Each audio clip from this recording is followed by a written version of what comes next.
안녕하세요. 혹시 이런 생각해 보신 적 있으세요? 왜 어떤 공간에 들어가면 나도 모르게 마음이 편안해지고 어떤 최신식 건물은 멋있긴 한데 어딘지 모르게 차갑고 정이 안 갈까요? 우리는 이걸 그냥 분위기 탓이라고 생각하지만 어쩌면 그 답은 우리가 생각지도 못한 곳에 숨어 있을지 모릅니다. 그렇죠. 오늘 저희가 파고들 자료는 바로 그 비밀을 탐구하는 책, 건축가 크리스토퍼 알렉산더의 역작 질서의 본질 3권입니다. 네, 드디어 3권이네요. 그중에서도 특히 제14장 살아있는 과정이 어떻게 건축 요소를 살아있는 중심으로 생성하는가를 집중적으로 들여다볼 텐데요. 제목이 좀 길죠? 네, 좀 길죠. 오늘 저희의 임무는 명확합니다. 건물의 영혼을 불어넣는다는 게 대체 무엇인지 그 실마리를 알렉산더와 함께 찾아보는 겁니다. 알렉산더는 이런 도발적인 질문으로 14장을 시작해요. 네. 벽은 살아있는 중심인가요? 지붕은요? 모든 문, 모든 창문턱, 모든 기둥은 살아있는 중심일까요? 이 질문들, 오늘 저희와 함께 끝까지 붙잡고 가보시죠. 바로 그 질문들이 오늘 이야기의 거의 모든 것이라고 할 수 있습니다. 아, 그런가요? 네. 알렉산더는 좋은 건물과 나쁜 건물을 가르는 가장 결정적인 기준이 바로 그 질문들에 대한 답에 달려 있다고 봐요. 즉, 우리가 매일 보고 만지는 건물의 아주 작은 부분들, 그 벽돌 한 장, 창틀 하나가 그 자체로 살아 숨쉬는 중심이냐 아니냐가 건물의 생명을 결정한다는 거죠. 바로 그 지점에서 20세기 건축이 처참하게 실패했다고 알렉산더는 굉장히 강하게 비판합니다. 맞아요. 아니, 20세기에 얼마나 대단한 건물들이 많이 지어졌습니까?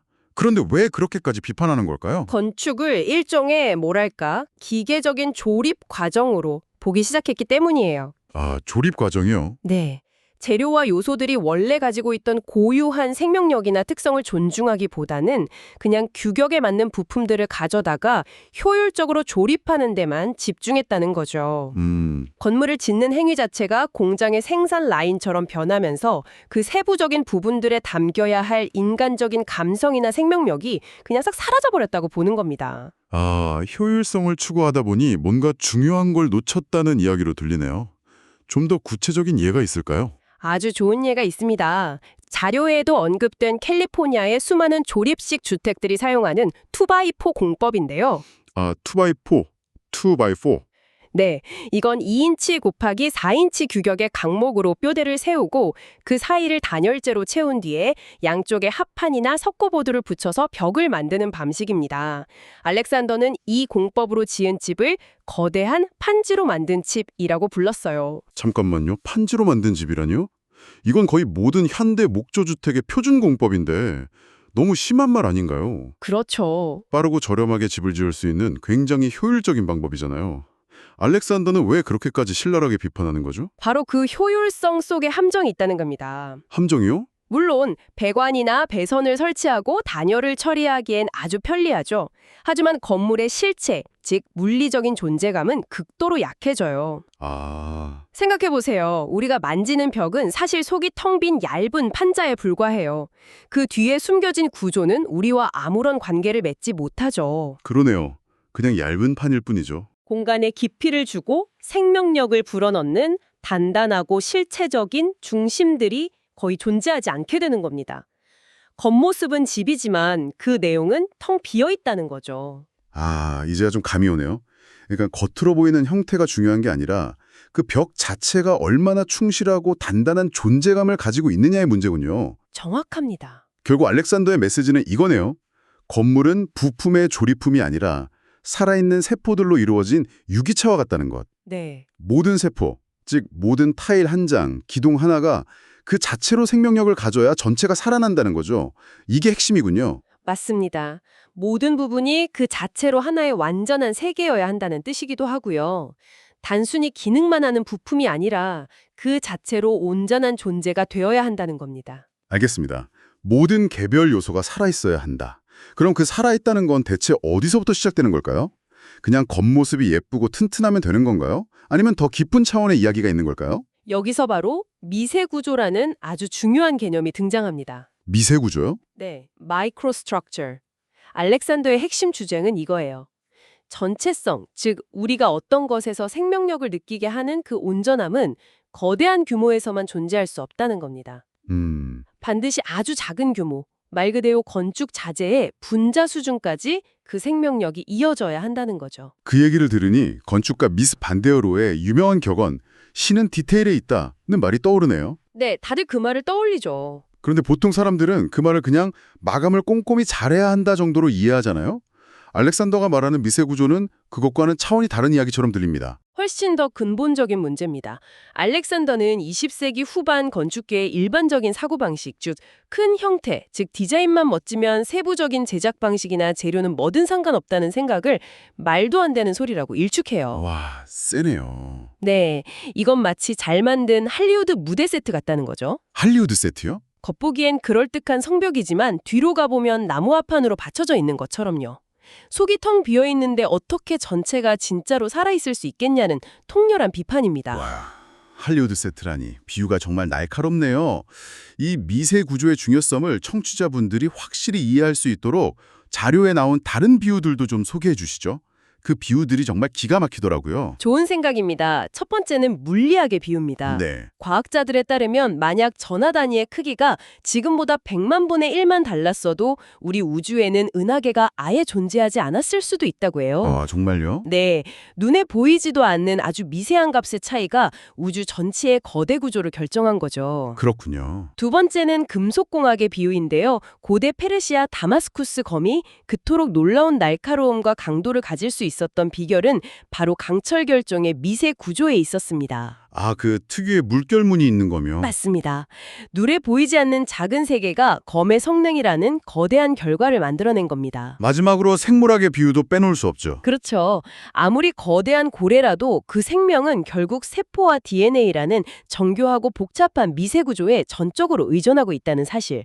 이 비유들을 들으니 개념이 훨씬 명확해지네요. 네네. 결국 아무리 겉모습이 화려해도 그 건물을 이루는 재료의 아주 작은 단위, 그 미세 구조가 죽어 있으면 전체는 결코 살아있을 수 없다는 거군요. 바로 그겁니다. 마치 DNA가 엉망인데 건강한 생명체를 기대할 수 없는 것처럼요. 바로 그겁니다. 건축 역시 자연계와 똑같다는 거예요.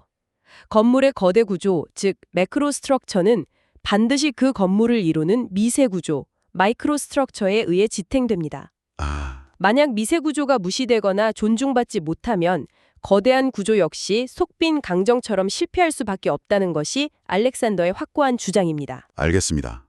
이론적으로는 이해가 되는데 그럼 미세 구조가 제대로 만들어졌을 때 저희 같은 일반인이 그걸 어떻게 느낄 수 있죠? 뭔가 특별한 감각이라도 있는 건가요? 알렉산더는 아주 감각적인 예시들을 듭니다. 오, 예를 들어 피렌체 세례당 바닥에 맨발로 섰을 때 느껴지는 차갑고 매끄러운 대리석의 감촉.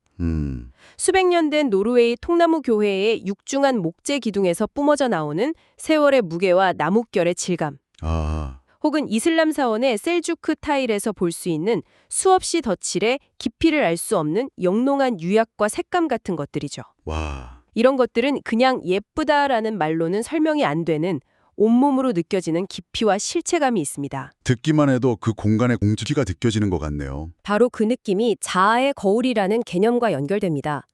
Mirrors of the Self. 자아의 거울이요? 네, 건축의 모든 부분이 정성을 다해 그 재료의 본성에 맞게 제대로 만들어지면 그 안에는 우리 인간의 자아가 담기게 된다는 거예요. 그리고 우리는 그것을 보면서 우리 자신의 내면에 있는 온전함을 무의식적으로 느끼고 공명하게 된다는 거죠.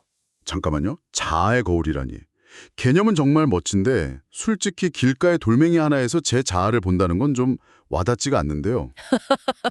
이게 정확히 어떤 느낌인 거죠? 제가 그걸 어떻게 알아챌 수 있을까요? 하하. 물론 돌멩이를 보고 아, 저기 내가 있구나 하고 문자 그대로 알아보는 건 아니죠. 그렇죠. 그보다는 어떤 깊은 공감이나 연결감에 가깝습니다. 아주 잘 만들어진 물건, 예를 들어 장인이 만든 찻잔을 보면 그냥 예쁘다는 느낌을 넘어서 어떤 충만함, 완전함 같은 게 느껴질 때가 있잖아요. 아, 네네. 그런 거 있죠. 그 찻잔의 형태, 무게감, 유약의 질감 하나하나가 완벽하게 조화를 이룬 상태. 그 온전함이 우리 내면의 가장 깊은 곳에 있는 온전함에 대한 기억을 일깨우는 겁니다. 아, 그래서 그 사모를 통해 나 자신을 더 깊이 느끼게 되는 거죠. 그것이 바로 알렉산더가 말하는 자아의 거울입니다. 그런 의미군요. 사물의 온전함을 통해 내 안의 온전함을 발견하는 경험. 이제 이해가 됩니다. 네, 그럼 이제 가장 중요한 질문이 남네요. 대체 어떻게 해야 그런 살아있는 디테일을 만들 수 있는 거죠? 그냥 정성을 다해서라고 하기엔 너무 막연한데요. 그 해답으로 알렉산더는 펼쳐지는 과정과 잠재적 중심이라는 개념을 제시합니다. 펼쳐지는 과정, 잠재적 중심, 네, unfolding process와 latent centers. 이건 기존의 건축 방식과는 완전히 다른 접근법이에요. 보통은 설계도의 모든 디테일을 처음부터 다 그려놓고 그대로 조립하잖아요. 네, 그렇죠. 그런데 알렉산더는 그게 아니라고 말합니다. 건물을 처음 구상할 때 아직 흐릿한 윤곽만 있는 상태일지라도 그 형태 안에는 이미 잠재적인 중심들이 씨앗처럼 숨어 있다는 겁니다. 잠재적인 중심이요? 그게 뭔가요? 예를 들면 건물의 모서리, 지붕과 벽이 만나는 처마, 기둥이 땅과 만나는 지점 같은 곳들이죠. 아, 아직은 형태가 불분명하지만 무언가 중요한 일이 일어날 것 같은 에너지의 중심점들이에요. 알렉산더는 살아있는 건축 과정이란 이 약하고 잠재적인 중심들을 발견하고 그것들을 점차 강화하고 구체화시키는 과정이라고 봅니다. 마치 조각가가 돌덩이 안에 숨겨진 형상을 찾아내듯 말죠. 아, 그러니까 처음부터 모든 걸 정해놓고 만드는 게 아니라 큰 형태에서부터 자연스럽게 다음 단계의 디테일이 자라나도록 유도하는 거군요. 바로 그겁니다. 모서리라는 약한 잠재적 중심은 시간이 지나면서 건물을 튼튼하게 지지하는 기둥이나 부벽으로 발전할 수 있고요. 네.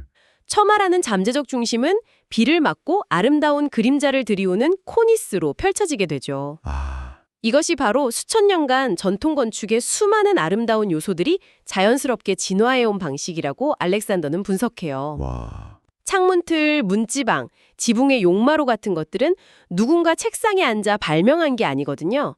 건물이 지어지는 과정 속에서 잠재적 중심들이 자연스럽게 강화되면서 수세대에 걸쳐 완성된 살아있는 결과물이라는 거죠. 그 펼쳐지는 과정이라는 게 결국 만드는 방식에 대한 이야기로 이어지겠네요. 맞습니다. 현대의 대량 생산 방식으로는 그런 식의 작업이 불가능할 것 같은데요. 정확히 보셨습니다.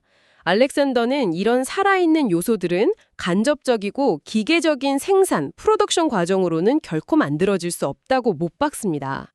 아예 못 박는군요. 네. 그는 생산과 구별되는 제작, 메이킹이라는 단어를 쓰는데요. 제작은 단순히 물건을 만드는 행위를 넘어서 인간의 감정과 직관이 세부적인 형태를 빚어낼 수 있도록 허용하는 살아있는 물리적 과정입니다.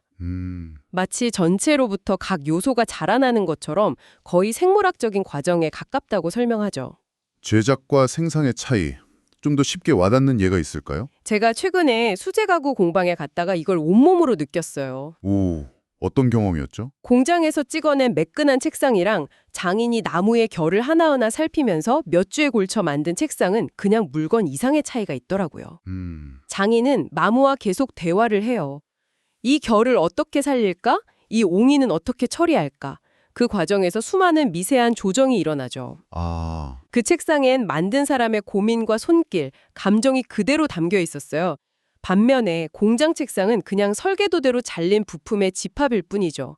알렉산더가 말하는 제작과 생산의 차이가 바로 이런 느낌일 겁니다. 와, 그 경험을 들으니 확실히 와닿네요. 그런데 솔직히 좀 이상적으로 들리기도 해요. 그렇죠. 현실적인 문제가 있죠. 자료에 나오는 독자에게 보내는 편지 부분에서도 알렉산더가 인정하듯이 이런 제작의 전통은 현대에 거의 다 사라졌잖아요. 의미 있고 묵직한 기둥을 만들고 싶은데 재료비 때문에 가격은 4배가 된다. 이런 현실적인 문제를 대체 어떻게 해결하라는 거죠? 아주 중요한 질문입니다. 그리고 알렉산더는 그 문제를 회피하지 않아요. 그는 바로 그 지점에서 우리에게 엄청난 창의성과 발명가적 정신을 필요하다고 역설합니다. 창의성이요? 네, 옛날 방식을 그대로 따라하라는 게 아니에요. 오히려 현대의 기술과 재료를 가지고 어떻게 하면 더 적은 비용으로 더 깊이 있는 실체를 만들어낼 수 있을지 고민하고 발명해야 한다는 거죠. 여기서 정말 큰 오해가 생길 수 있겠네요. 저는 당연히 옛날 장인 정신, 수공예 같은 걸 떠올렸는데 복고주의로 돌아가자는 이야기가 아니군요. 전혀 아닙니다. 오히려 정반대예요. 정반대라고요? 그는 인간이 물질을 직접 제어하고 현장에서 실시간으로 형태를 조정할 수 있는 최첨단 기술, 즉 초현대적인 울트라 모던한 기술을 사용해야 한다고 주장합니다. 초현대적인 기술이요? 걔의 비유가 정말 인상적인데요. 오늘날 모차르트가 살아있었다면 그는 최첨단 컴퓨터를 사용해서 음악을 만들었을 것이고 그 과정에 자신의 모든 기쁨과 사랑을 불어넣었을 것이다 라고 말해요. 와, 그 비유는 정말 예상 밖인데요. 최첨단 기술로 모차르트 같은 음악을 만들라니 그게 어떻게 인간적인 제작을 가능하게 한다는 거죠? 핵심은 제어권입니다. 제어권. 기술에 인간이 종속되는 게 아니라 기술이 인간의 손과 마음의 확장 도구가 되어야 한다는 거죠. 예를 들어 3D 프린터가 단순히 설계도를 똑같이 출력만 하는 기계가 아니라 네. 만드는 과정에서 장인이 직접 개입해서 형태를 미세하게 수정하고 재료의 질감을 바꿀 수 있는 도구가 된다면 그건 초현대적인 제작 도구가 될 수 있겠죠. 아, 중요한 건 기술의 종류가 아니라 그 기술이 살아있는 제작 과정, 즉 인간의 감정과 직관이 개입될 여지를 열어주는 거 하는 점입니다. 오늘 저에게 처음에 던졌던 질문 기억나시나요? 왜 현대 건물은 종종 영혼이 없는 것처럼 느껴질까? 네, 기억나죠. 그 답을 찾아가는 긴 여정이었네요. 결국 그 답은 거대한 건물의 형태가 아니라 눈에 보이지 않는 가장 작은 디테일, 미세 구조에 있다는 걸 알게 됐습니다. 그렇죠. 그리고 그 살아있는 미세 구조는 설계도에 그려넣는 것이 아니라 건물의 잠재적 중심들로부터 자연스럽게 펼쳐지는 과정을 통해 만들어진다는 것도요. 마지막으로 그 모든 것을 가능하게 하는 것은 기계적인 생산이 아니라 인간의 감정과 직관이 개입하는 창의적인 제작의 과정이라는 점을 확인했습니다. 네. 엄청난 노력과 발명이 필요하겠지만 바로 그 지점이 죽은 공간과 살아있는 공간을 가르는 결정적인 차이라는 것을 알렉산더는 우리에게 알려주고 있습니다. 자, 이제 오늘의 탐구를 마무리하며 여러분에게 마지막 생각할 거리를 하나 던져드리고자 합니다. 오늘 이야기를 듣고 주변을 한번 둘러보세요. 네. 여러분이 지금 앉아있는 의자, 손에 쥔 컵, 여러분이 사는 집의 벽, 이것들은 그저 설계도대로 생산된 물건인가요? 아니면 누군가의 감정과 의도가 담겨 제작된 존재인가요? 그 차이가 느껴지시나요? 그리고 만약 우리 주변의 모든 것이 자아의 거울이 되어 우리 내면의 온전함을 비춰줄 수 있다면 우리는 어떤 세상에서 살게 될까요?